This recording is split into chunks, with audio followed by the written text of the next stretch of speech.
I'm Roger with Campfire Tales. Somebody asked me not too long ago, of all the fish that you caught, did you ever have one that kind of stands out from the rest that was just a little more, fun to catch, or bigger than the others, something like that? And I said, oh yeah, I can remember one not too long ago, actually, just maybe 4 or 5 years ago.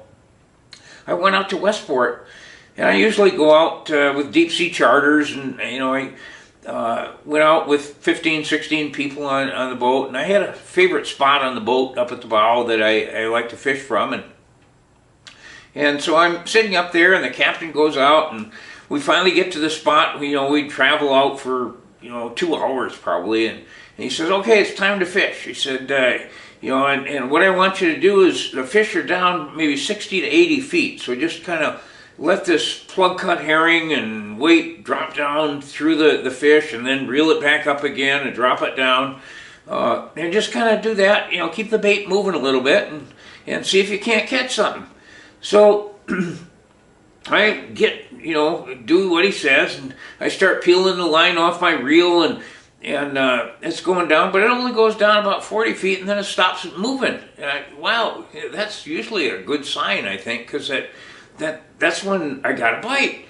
So I reeled up the slack a little bit, and just kind of, I wonder if he's on there. And all of a sudden this fish takes off. And he takes off away from the boat. He sets the hook himself. I didn't have to bother with that. And he just, wow, what a run. And then he jumps about twice, out of the water, and just everybody's, wow, look at the size of that fish. That's a big fish. And so then he decided, well, that didn't work out. So, he still got the hook in there, and he was kind of mad about that. So he comes back in, he charges the boat, dives underneath the boat. So I'm having to run around and get people to move, let me through, and chase this fish around the boat. And he decides, well, diving down underneath didn't work. Let's just go parallel to the boat and make everybody move again. And so I'm going underneath people and just, hanging on and just, giving him some slack a little, but keeping tension on the thing. And man, I'm getting tired. I mean, I was about 80 years old, but this fish finally makes a mistake. He comes too close to the boat. He makes a couple more jumps. I've never seen a fish jump like that. It was probably 7 or 8 times he jumped.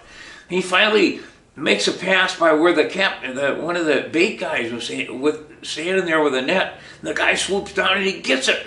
And man, I had this fish, and it was easily twice as big as anybody else's on the boat that day. I mean, everybody, the boat limited out, and of course I forgot to buy a derby ticket, but I got a little coin that says I caught the big one, and I keep that, and I'm kind of proud of that coin. I got my picture taken and all that stuff, and and I keep thinking of that fish. That fish is kind of stubborn, but again, I was kind of stubborn too, because I caught him. We hope that you enjoyed this week's telling of Campfire Tales. Please remember to hit subscribe to make sure that you get the announcements for next week's upcoming activities, as well as the new topics for the Campfire Tales. Please also share the fun that we have here, and let your friends know about our website, RogersOutdoorChannel.org.